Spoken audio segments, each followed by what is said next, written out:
40-დღიანი მარხვის შემდეგ ზუსტად 3 საათში მართლმადიდებლური სამყარო ქრისტეშობის ბრწყინვალე დღესასწაულს აღნიშნავს.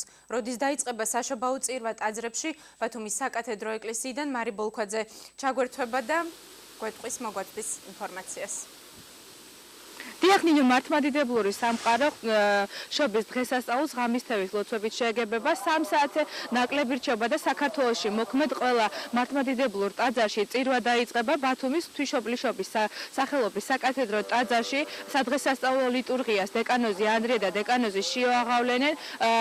უკვე თანდათანობით იკრიბებიან მომლოცველები ტაძარში. რამდენიმე საათის განმავლობაში გაგრძელდება ეს ლოცვა. უკვე ხვალ კი მრევლი ალილოს ფერხულში ჩაებმება და ისინი ლოცვითა და გალობით ქალაქის ქუჩებს მოევლიან. თუ როგორი არის ალილოს და შობის ტრადიციები და როგორ ეგებებიან მორწმუნეები ამ დღესასწაულს ნახეთ ჩვენს რეპორტაჟში.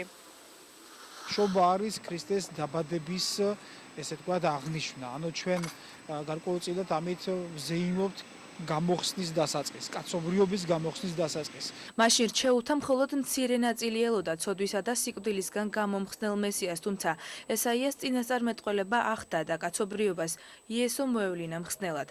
იულიუსის კალენდრით 25 დეკემბერს, ხოლო ახალი სტილით 7 იანვარს მართლმადიდებლური სამყარო ქრისტეს შობის დღეს ზეიმით აღნიშნავს.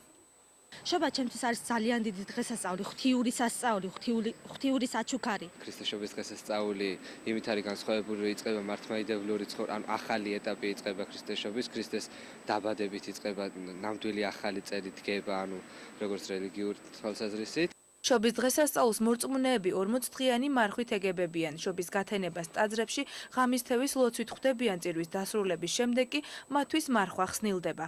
დღესასწაულია ქრისტიანების ოჯახებშიც ცხება საშობაო ღვეზელი, როგორც ახალი სიცოცხლის დაბადების სიმბოლო. ხოლო ვინც საშობაო ლიტურგიაზე მისვლას ვერ ახერხებს, სიმბოლურად ანთებულ სანთელს ფანჯარას თანდებს. ეს მარხვის შემდგომი სიხარულიც არის, იმიტომ რომ აი ეს გარკვეულწილად რაღაცა გახსნილება ხდება და პირველ რიგში ღვეზელით იხსნილებს უკვე მართლმადიდებელი მრევლი ამას და ესე ვთქვათ გარკვეულწილად ერთმანეთს ულოცავთ ქრისტეს შობას. მინდა მივულოცავ თითოეულ მართლმადიდებელს, ხალხსნილდება მარხვა წინვალე დღესასწაულით.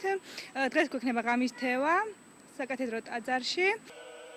ხვალ დილით კი სადღესასწაულო ალილო მოეწყობა. ყველა ტაძრიდან მრევლის საზეიმო მსვლელობით, გალობითა და ლოცვით ქალაქის ქუჩებს მოივლის და ამგვარად ახარებს ქრისტეს შობას ადამიანებს. საშობაო ალილოზე მორწმუნეები სურსათ სანოვაგესაც შეაგროვებენ, რომელიც მოგვიანებით გაჭირვებულებს და მოხუცთა თავშესაფრებს გადაეცემა. დავდივართ მსვლელობით, გალობით და ლოცვით, მთელი ქალაქს შემოუვლით ხოლმე, ესეთი კმევით და ამით და ანუ მთელს ქალაქს ულოცავთ ქრისტეს შობის დღესასწაულს.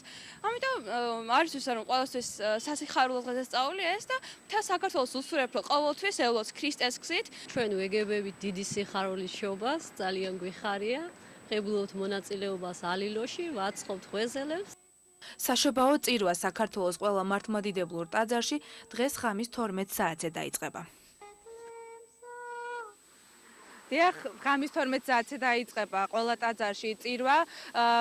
მე შეგახსენებთ, რომ აჭარის ტელევიზია პირდაპირ ტრანსლაციას შემოგთავაზებს ბათუმის საკათედრო ტაძრიდან, ასევე პირდაპირ ტრანსლაცია იქნება ხულოს ხარების სახელობის ტაძრიდან და ასევე თბილისის სამების ტაძრიდან, ასე რომ ვისაც საშუალება არ გაქვთ, რომ დღეს სადღესასწაულო ლიტურგიაში მიიღოთ მონაწილეობა, საშუალება გექნებათ, რომ აჭარის ტელევიზიას ადევნოთ თვალი და ნუ და გავიწყდებათ ფანჯარასთან საშობაო სანთლის დანთება. მე აქვე ვისარგებლებ შემთხვევით და ყველას გილოცავთ შობის დღესასწაულს.